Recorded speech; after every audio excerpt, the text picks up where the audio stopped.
भाभी, आप पति और बच्चों की पसंद का खाना बना सकती हो मगर ससुर की पसंद का नहीं। पापा, ये लो मेथी के थेपले, पुलाव और रायता, आपके पसंदीदा खाना। कहते हुए निधि ने दीनदयाल जी को खाना परोसा। खाना देखकर दीनदयाल जी की आंखों में आंसू आ गए।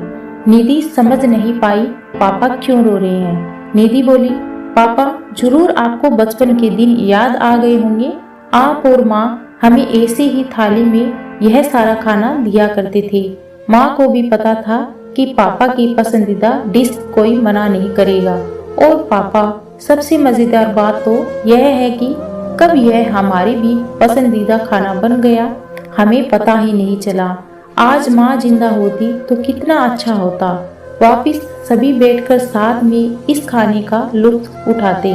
पापा की चुप्पी देख निधि को शंका हुई। वह बोली, पापा, जरूर कुछ और बात है। आप कुछ बोल भी नहीं रहे और आपके आंसू भी नहीं थम रहे। दीनदयाल जी कुछ देर रुक कर बोले, बेटा, तेरी माँ को गए 2 वर्ष हो चुके हैं और आज 2 वर्ष बाद मेरी पसंदीदा खाना देखकर मुझे तेरी माँ की याद आ गई। आखिर बेटियां भी माँ की परछाई सी होती है। आज तुमने मुझे तुम्हारी माँ की याद दिला दी। तुम्हारे हाथों में वही स्वाद है बेटा जो तुम्हारी माँ के हाथों में था। तरस गया था 2 साल बाद यह खाना नसीब में था। निधि बोली, पापा, क्या भाभी ने इन 2 वर्षों में एक बार भी मेथी के थेपले और पुलाव नहीं बनाई, जबकि यह तो आए दिन हमारे यहाँ बनते हैं। दीनदयाल जी बोले, नहीं बेटा, वहाँ मेरे अलावा यह खाना कोई नहीं खाता, इसलिए तेरी भाभी नहीं बनाती।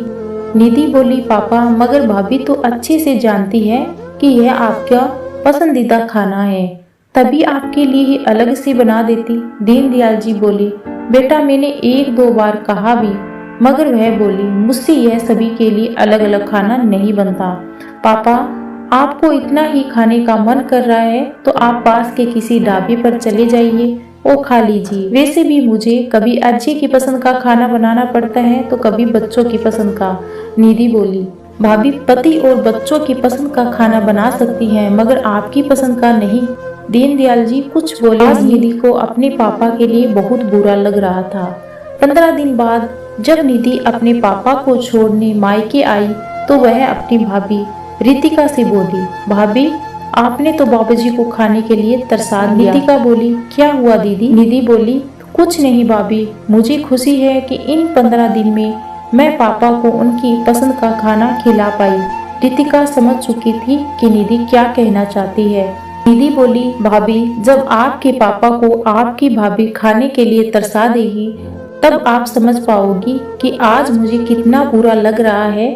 रितिका मुख बनकर चुपचाप खड़ी रही। खैर, निधि ने अपनी बात कह दी थी और वह जानती थी रितिका को इस बात का असर तो जरूर पड़ेगा और शायद अब से बाबूजी को खाने के लिए नहीं तरसना पड़ेगा।